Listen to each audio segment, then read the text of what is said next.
Niin, morjesta vaan ja tervetuloa takaisin ohjelmaan ja me ollaan tultu nyt tänne pihalle ulkoilmaan, koska alkaa olemaan tällainen ensimmäiset lämpimät päivät keväällä, niin päätettiin nyt sitten lähteä tosta tosiaan vähän tunkkaisesta studiosta tänne sitten tähän lähipuistoon sitten, ja tänään tosiaan puhutaan tästä Rennie Harlinin jonkin sortin klassikkofilmistä Deep Blue Sea, koska nythän se on saapunut Arrow Videolta sitten tämmöisenä oikein 4K Ultra HD Limited Editionina sitten jo. Kyllä, vuodelta 1999. Joo. Vuotta ennen milleniumia tosiaan. Joo. Ja tää oli niitä Harlinin viimeisimpiä niin sanotusti. Niin. Tän jälkeen tuli se Driven.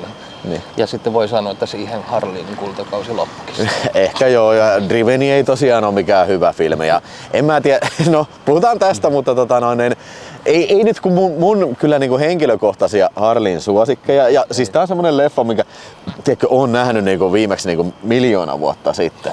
Kyllä sitä on tosi paljon aikaa. Mulla on itselläkin sillä, mä en edes muista, koska mä viimeksi on tän nähnyt. Että... Joo, mutta tää oli siinä mielessä hyvä nyt, kun tää tuli, niin sai tän katsottua uudestaan sitten. Eli tosiaan niin, tää on Hai-elokuva ja siis kertoo siitä, kun on tämmönen tutkimuslaitos sitten Bajalla. Ja se on niinku rakennettu puoliksi veden päällä ja puoliksi veden alla. Ja siellä sitten tutkitaan haita muun muassa. Ja Saffron Burrows esittää tämmöistä tiedennaista, jonka tutkimus sitten liittyy Alzheimeriin ja sitten niin kun ilmeisesti haitten aivoissa on sitten joku tämmönen yksittäinen geeni sitten, mikä voidaan ehkä käyttää sitten tulevaisuudessa Alzheimerin eliminoimiseen sitten. Ja siitähän se lähtee sitten, se on keksinyt sitten proteiini, mitä ruiskutetaan hain päähän ja sitten siitä kuin niinku taikaiskusta siitä tuleekin sitten semmoinen fiksu hai. Joo, johtuen siitä, että aivot kasvaa ja sen mukaan ne fiksuuntuu. Joo, ja sitten nämä totta kai hait pakenee niistä koetankeistaan ja sitten niin kuin alkaa vainoon sitten tätä porukkaa, joka on jäänyt totta kai viikonlopuksi töihin siellä. Se on tosi pieni henkilökunta, koska niin kuin yleensä tehdään nämä vaarallisemmat kokeet viikonloppuisin siellä sitten, niin ne on jäänyt sinne saarroksiin, sinne tukikohtaan. Ja totta kai hait aiheuttaa hirveän kaaoksen siellä ja tukikohta alkaa räjähtelemään. Ja nyt tämän porukan sit pitää niin kuin yhteistuumiin sitten selvitä sieltä sitten niin kuin takaisin niin ihmisten ilmoille sitten jo. Kyllä. Muissa osissa tässä nähdään Thomas Jane, joka mulle ainakin on parhaiten tuttu Punisher-elokuvista. Joo, se on itse asiassa mun mielestä ihan hyvä jopa Punisherina. Joo, kyllä. Ja sitten on tietysti Samuel Jackson. Joo, ja sitten Stellan Skarsgård. Stellan Skarsgård ja sitten LL Cool J, joka esittää tätä Preacher-nimistä kokkia. Sen paikan kokkia sitten, joo. Ja se ei osaa pitää turpaansa. Siltä lähtee koko ajan juttua. Koko ajan vitsejä papukaijoista ja haista ja kaikesta siitä, että joo, vittu musta mies ei ikinä selviä näistä tilanteista. Siis niinku, okei. Siis, tässä niinku oikeastaan tämmönen ensimmäinen ongelma, mikä vähän niinku silittää mua vastakarvaa, että siis niinku LL Cool J, vaikka nyt se on ihan hyvä näyttelijä, mutta kun se pitää koko ajan heittää vitsejä, niin kuin vähän ehkä epäsopivia vitsejä, niin kuin ottaa huomioon, missä tilanteessa ne on. Jännä, että Michael Rapaport oli tässä kanssa mukana. Niin joo, se ei heittänyt vitsejä, vaan se annettiin kokonaan LL Cool J:lle, koska mun mielestä Rapaport on kanssa usein leffoissa se jätkä, joka heittelee se on ihan totta, juttuja tosi paljon. Että... Joo, mutta niin joo, tosiaan Michael Rapaport, ja hän tunnen parhaiten tietysti True Romancesta, vaikka onhan se ollut vaikka mistäkin. Joo, Coplandissa tosi iso. Coplandissa, joo, aivan joo. Joo, mutta siis joo, sanotaan näin niin kuin hyvät puolet tästä ensin, niin tää on tosi hyvin tehty. Siis siinä mielessä tää on niin kuin hienon näköinen tää lavaste, missä tää on kuvattu kautta linja. Studiot ja nää. Se niin kuin ilmeisesti vedessä kuvaaminen on yleensä aika hankalaa, mutta niin kuin näyttää siltä, että se on onnistunut tosi hyvin tässä. No johtuen varmaan siitä, että jos mä oikein olin ymmärtävinä, niin samassa mestassa, samassa altaassa kuvattu, missä Titanic on kuvattu. Okei, joo. Eli siinä on varmasti ollut enemmän kuin tarpeeksi tilaa kyllä tehdä näitä tämmöisiä vedenalaisia juttuja ja vedenpäällisiä juttuja. Ja siis täytyy sanoa, että tämä set design, tämä kaikki niinku production design, tämä näyttää tosi hyvältä. Että se näyttää niinku sen näköisellä se mesta, että se on oikeasti joku tutkimusasema sitten, mitä ne on epäilemättä joutunut kokonaan tätä filmiä varten tekemään kyllä. Joo, ja sitten ne itse varsinaiset hait, mitkä on tehty robotilla, niin ne oli ihan helvetin hyvän näköisiä. Ne oli tosi hienosti kuvattu. Joo. Ja oli oikeasti jännitystä ja tälleen, mutta sitten me päästään tähän miinuspuoleen, eli kun ne hait on kuvattu kaukaa, nopeina, kimppuun hyökkäävinä, niin päästään sitten CGI-efekteihin ja ne ei ole kauhean hyviä. Siis, tää oikeastaan tää CGI-puoli on aina niinku semmonen, mikä on aina niinku, tiedätkö, ollut mulle kanssa iso niinku kompastuskivi tässä elokuvassa. Mutta niinku, kun ajattelee, niin siis siihen aikaan kun tää tuli, niin mikä se oli just se leffa, mikä katsottiin, niin huomattiin, että okei, siis tässä on tosi hyvin käytetty näitä CGI-efektejä sitten, mutta niin kun, tää taisi olla ehkä niin kuin, olihan tullut joku Species oli tullut, niin se näyttää paskalle ne CGI. Ja Alien 3, vaikkei se varsinaisesti ole CGI, mutta niin kuin, näyttää paskalle se Alien. Niin, tää oli just semmosia ison budjetin elokuvia, mitä silloin tuli, mistä mä muistan, että voi vittu, että näytti paskalta. Mutta tietysti niin kuin nykyään kun ajattelee, niin näin niin kuin nykymittapuussa, että minkälaisia tehosteita nyt tehdään, niin kun, tiedätkö, että sun elokuvasta 99% on CGI, niin tässä niin kun seurassa niin ei nää näytä nyt näin niin silmiin pistäviä, kun loppujen lopuksi näytän aika vähän sitten. Niin. Niitä siis niinku, kyllä niitä siis varmaan minuutin yhteensä, jos niinku ehkä jotain sellaista, koska ne on oikeasti lyhyitä pätkiä, mutta ne on tosi silmään pistäviä sitten myöskin. Joo, mutta siis niinku, jos miettii niinku, nykyään taas varmaan tehty silloin, että siis olisi niinku, about koko ajan ollut, niin kuin niissäkin lähikuvissakin, niin siinäkin olisi ollut CGI. Se olisi nähdä, niin kuin ainakin, tai kun näyttäisi epärealistisesti. Niin kuin ehkä se ongelma tässä, miten ne hait liikkuu, niin ne on vittu nopeita. Okei, no en mä ole hai-asiantuntija, eikä mä ole ikinä nähnyt haita, tiedätkö, niin kuin missään niin kuin reaalimaailmassa, mutta mä oon melkein varma, että ei hai mene tollain niin kuin vittu 1000 ja 100. Tällainen niin kuin satana, joku raketti satana ympäri sitä vettä. Niin kuin, ei se vaan se vittu massa anna periksi, kun ne painaa vittu, siinäkin sanotaan 8000 kiloa. Niin vittu, onko sä ikinä nähnyt satana 8000 mötkälle, mikä meni tällainen satana kuin ilotulite satana ympäri. Niin ja sitten ne hait oli ihan vittu järjettömän kokoisia. Siis silleen näin ja sitten päästään semmoiseen epäloogisuuteen, kun yksi juoksee karkuun haita silleen niin kuin napaan asti vettä. Niin.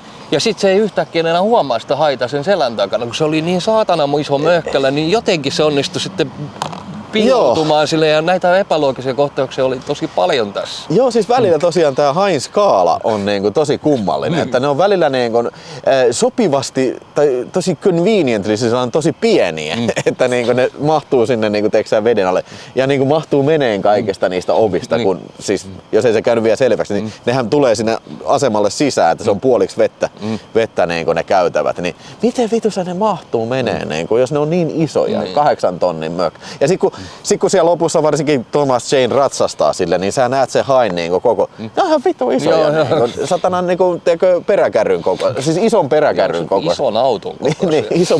Pakettiauton kokoisia. Pakettiauto ja pitkän pakettiauton kokoisia. Mutta no joo, ei tää nyt ole varmasti niinku sellainen tarkoitus näin niinku, niinku analysoida tällä tavalla. Tää on viihde-elokuva. Todellakin.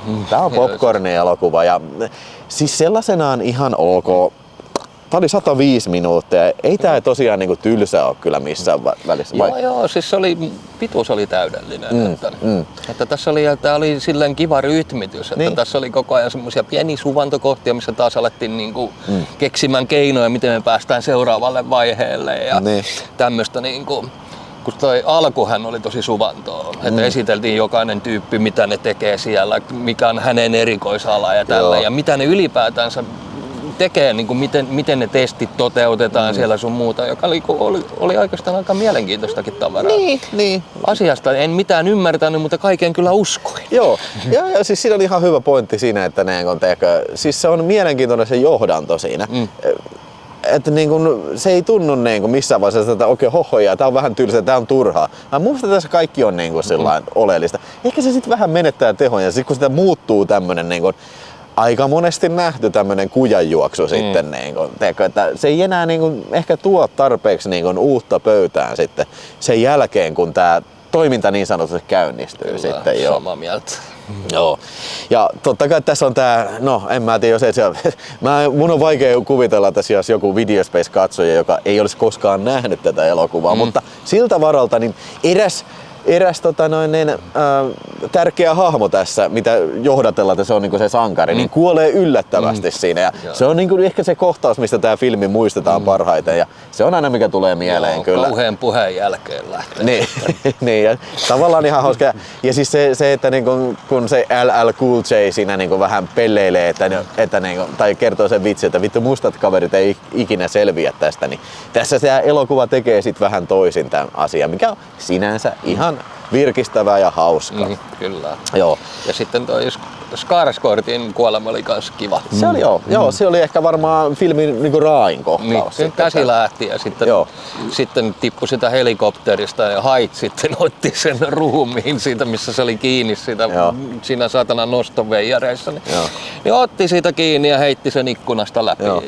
Ja siinä nähtiin ehkä filmin paras kohtaus ylipäänsä, kun se helikopteri, kun se törmää siihen tukkikohtaan, niin siis näkee, että se on tehty niin kuin varmaan pianoismallilla sitten, että niin kuin, okei, tosi hyvän näköinen, hienot isot räjähdykset ja tällainen. Niin kuin, se on just sitä, niin kuin, mun mielestä sitä niin kuin Harlinin ominta osa-aluetta kyllä toi tommonen räjähde ja action työskentely siinä. Joo.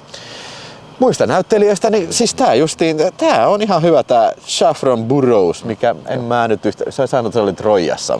Joo, Trojassa se oli aika isossakin osassa. Mutta vittu, mä oon nähnyt ehkä kerran Troja, jos se on elokuvissa, että hohoja. Nämä on näitä gladiaattorin vanameneessä tehtyjä filmejä kyllä. Ja aika... siis, kyllähän näistä nyt jotain tuli, ainakin tuosta Thomas Janeista. Tuli jonkin sortin staraa, mutta nykyään hän on sitten lähinnä TV-puolella taas vaikuttaa. Joo, kyllä. Noustiin korkealle nopeasti ja tultiin alaskin yhtä nopeasti. Joo. Thomas Janeissa on vähän sama, tiiäksä, että siinä on sitä jotain, mutta supertähdeksi siitä puuttuu se jotain. Ehkä se on justiin sillä, että se ei ole ehkä ollut niin isossa filmissä. Niin kuin, tiedätkö, jos miettii joku, sanon nyt tämä äijä, ketä on tuossa Jurassic Worldissa toi, onko se, kuka sen näyttelijänä? Chris Hemsworth. Ei ole Chris Hemsworth, vaan toi. Joo, mä tiedän kyllä, ketä se tarkoittaa. Tää on Guardian of the Galaxia jätkä. Niin se ei... Niin, Chris Pratt. Niin vähän niinku, siis Thomas Janeilta puuttu niinku semmonen Chris Pratt iso hitti, niinku, teekö, että sen takia se ei varmaan niinku... Ja vittu hyvissä leffoissa se on ollut, se on ollut Boogie Nightsissa. Mistä me just puhuttiin, että vittu 4K puuttuu. Arrow-videon pitäisi tuoda Boogie Nightsia kyllä 4K:lle. Ja muutenkin Paul Thomas Anderson on niin rikollisen vähällä jäänyt 4K-julkaisuissa. Se on ihan totta, kyllä. Mutta hei, ennen kuin puhutaan itse 4K:sta, niin mitäs tämmönen yhteenveto tästä? Niin paljonko tulee arvosanoja? Mä annan 3,5 tähteä ja Solid vielä sellainen näin, että tähän kyllä vaikutti myös tosi paljon se, että tämä oli varmaan yksi parhaimpia 4K Ultra HD-julkaisuista taas. Tämä kuvanlaatu on aivan mieletön. Kyllä. Mä oon ihan samaa mieltä sun kanssa, että oli Ne valikot meinaan antoi niin väärän kuvan, koska se valikot oli oikeasti niin suttuisia. Niin tai ne valittu ehkä vähän huonot kohtaukset siihen, mutta näin. Mutta siis ihan samaa mieltä itse elokuvasta. Tää oli hauska nähdä tää uudestaan. Ei todellakaan mun mielestä Harlinin parhaita elokuvia, mutta siis semmonen aika viihdyttävä elokuva ja siis voin kyllä hyvin kuvitella, että tää tulee uudestaankin katsottua kyllä. Kyllä varmasti. Et sä tästä luolla. Ei. Hieno paketti. Hieno paketti kyllä. Ja nyt sitten siis itse asiaa, eli 4K Ultra HD, että tässä sisällä on tämmönen erilainen kansi tässä tuossa Arrow ja epäilemättä tää tulee olemaan sitten standardiversio sitten kun tää Limited myy loppuun jossain vaiheessa ehkä. Mutta niin kun, Apassi aloittikin siitä, niin siis kuvanlaatu oli siis ihan niin kuin mun mielestä standardin parhaimpia, mitä mä ainakin olen nähnyt. Että niin kuin helvetin tervä, värikäs ja yksityiskohtainen kuva kyllä kautta linjan. Niin ja siis vedessä kun ollaan, niin se on taas se vaikea elementti. Että kyllä Abyssissa jo onnistuttiin tosi hyvin niin kuin julkaisuna, että tää tuli kuitenkin sen jälkeen, niin kyllä tässäkin selvittiin todella hienosti. Ja siis tää on tämmönen vaikea elokuva varmasti. Tässä on paljon tämmöisiä pimeitä kohtauksia. paljon semmoisia kohtauksia, missä niinku nimenomaan vettä roiskuu ja on sadetta ja tällä on tulta. On niinku hirveä kontrastiero, mutta siis tää suoriutuu tästä kyllä niinku ihan täysin arvosanoin. Dolby Vision ja sitten vielä Dolby Atmos äänet. Joo, se oli heti alussa, kun pamahti silleen näin ja ne lähti ne alkutekstit tulee, niin jumalauta. Kun tähän alkaa semmoisella kohtauksella, missä hait hyökkää teinien kimppuun Joo, siellä, kyllä. niin vittu, että mä olin jo äänet siellä, wow, nyt on. Että, Joo, ja tää on hyvä filmi niinku siis tämmöiselle justiin äänikikkailulle, koska tässä ollaan niinku tukikohdassa, joka on veden alla, niin se antaa mahdollisuuden tehdä niinku paljon kaikkea surround ääniä. Ja tässä on kyllä otettu kaikki irti siitä, vaikka nyt ei löydykään Dolby Atmos vahvistinta, mutta niinku 7.1 äänillä tää oli kyllä jo aika helvetin hyvän kuulonen setti kyllä. Eli teknisesti ihan top notch matsku, että jos tää kelpaisi ihan hyvin kyllä niinku varmasti kenen tahansa niinku sellainen referenssimatsku kyllä tää, jos niinku ihan tekniikasta puhutaan. Ja no, ton perussetin lisäksi, näytetään tätä sisältä vielä, niin täällä on tietysti levy ja sitten täällä on tämmöisiä, mä en edes kattonut näitä tämmöisiä, niin tää on tämmönen postikortti, eli siellä on tommonen Greetings from Aquatica, joka siis on se aseman nimi, niin täällä on muutama semmonen. Ja tämmöisiä hauskoja verijälkiä siinä taustalla. Joo, täällä on Nothing compares to the taste of fresh seafood. Come in, the waters is great, lukee täällä taustalla siis. Joo, ja sitten tässä on joku tämmönen Shell-mainos, mikä myös on tullut Arrow-videolta. Joo. Ja huomatkaa, tässä siis Arrow-videon tyyliin ei ole Blu-ray-levyä, että tässä on vaan 4K. Niin. Okay. Ja ekstrat on kaikki siinä samalla levyllä sitten. Ja ne ekstrat sitten. Niin. Joo, ekstroista sitten puheen ollen, mutta katsotaan nää. Mä en kattonut niitä loppuun, mutta mä tiedän kyllä, että sä saat puhua. Mä näytän vielä tästä vielä tämän. Täällä on tämmönen. Eli vanha juliste ja uusi. Vanha juliste. Ja 4K Ultra HD. 4K-juliste. Mä en oo ikinä kyllä tykännyt tästä. En mä. Siis tää on jotenkin, tää on niin 90-luvun 90s boring kuva. Onko sä näet, että Photoshopaa niin. Niin ja siis niinku, en mä tiedä. No siis, oho.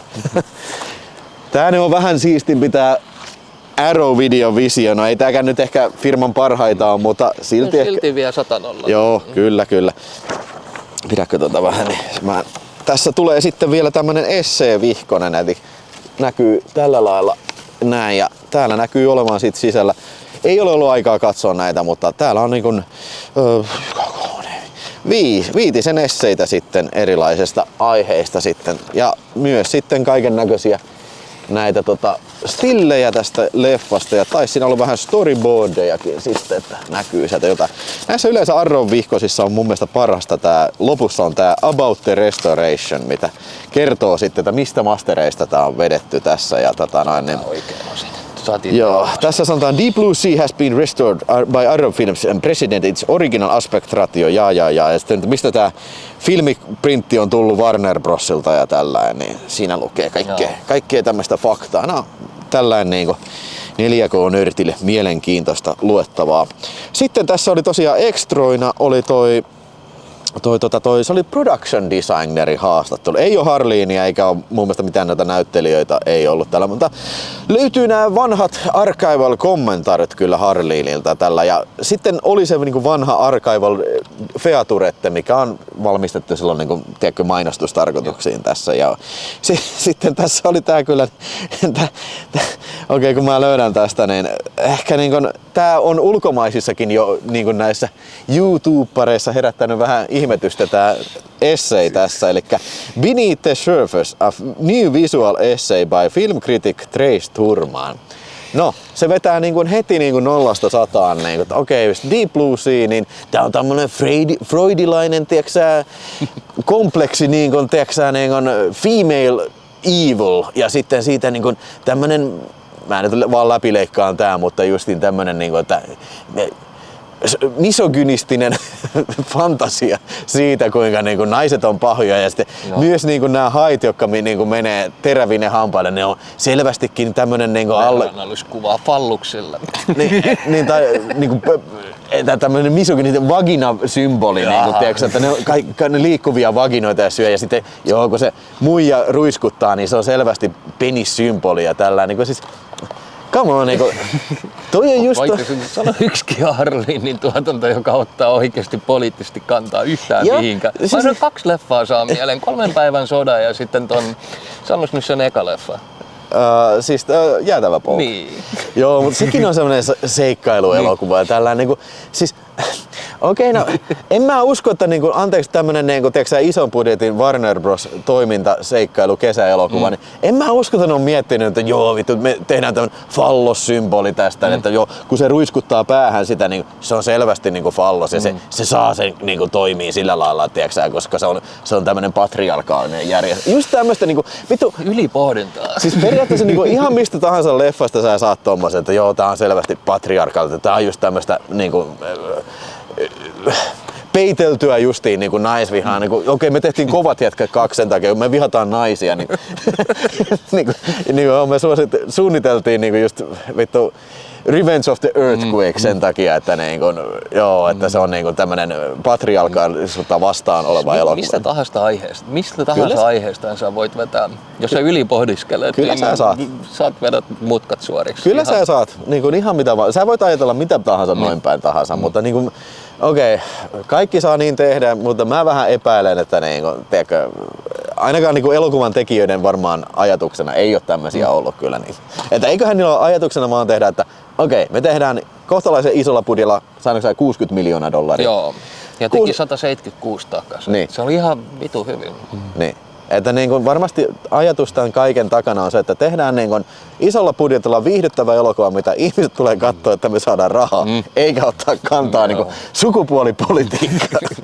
Mutta voi olla, että totuus on ihmeellisempää. Kai niillä sitten on ollut tänne. Ihan järjetöntä. Mulla ei riitä energiaa enää tänä päivänä edes miettiä niin pitkällä asioita, koska mä tiedän, että vittu mä ammun kuitenkin niin kuin päin mettää tästä. Niin, ei me tiedetä mistään mitään, me ollaan vaan tämmöisiä YouTubereita, jotka tykkää hyvistä filmeistä.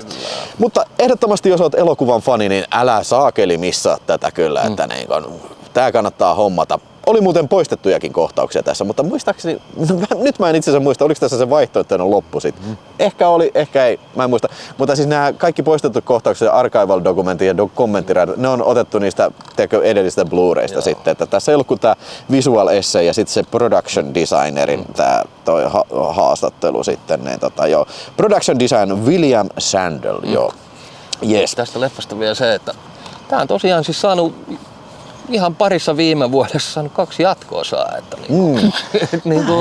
en ole nähnyt. En ole nähnyt minäkään. Mä nyt suoraan hän tuli suoratoisto ja fyysisenä julkaisuna, että en leffateattereita varmaan edes nähnyt koko kaksikko sitten. Joo. Mutta vähän paha sanoa, en ole nähnyt tosiaan itsekään. Niin. Jos siellä joku katsoja on näitä katsonut, niin ilmoita ihmeessä tuonne kommenttikenttään, että pitäisikö meidän chiikata, että onko ne sen arvoisia. Jos tuli jotain kysyttävää tästä tai itse leffasta, niin pistähän kommenttia siihen. Yes. Ei mitään, tää oli kiva lähetys, päästin taas ulos. Yes. Ja mä luulen, että nyt sitten alkaa tulemaan lähetyksiä ulkoa vähän enemmänkin. Eiköhän se on näin, että kesä on apasti julistettu nyt alkaneeksi. Sinne. Yeah! No niin, kiitos katsomista. Moro! Moro!